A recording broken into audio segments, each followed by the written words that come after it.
जो प्रशिक्षण महाभियान आरंभ होईची से प्रशिक्षण महाभियान मध्य ए बौद्ध जिले में कराजिबो सेथिपई आज गोटे बैठक आसथिले एवं सेथिरे सेही संपर्क में आपण मान सहित बजेट को मध्य जो भाव में राज्य सरकार गोटे ऐतिहासिक बजेट आनिछंती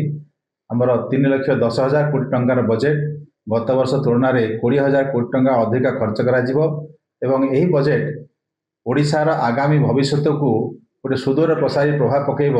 एक कथा मु आपन संगे शेयर करने को चाहे 3,20,000 कोटी टंकार बजेट 3,10,000 कोटी टंकार बजेट रे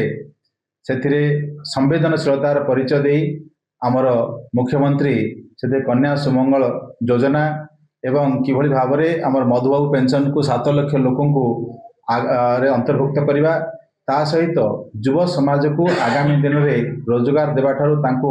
नियुक्तिर सुजोग सृष्टि करने पुंजी विनियोग रे व्यापक खर्च करने सहित स्वास्थ्य एवं शिक्षा रे मध्य प्राधान्यता दे ए सरकार आगामी भविष्य को ओडिशा विकसित ओडिशा गठन करिवारे विनियोग करने जो चेष्टा करछंती ता ऐतिहासिक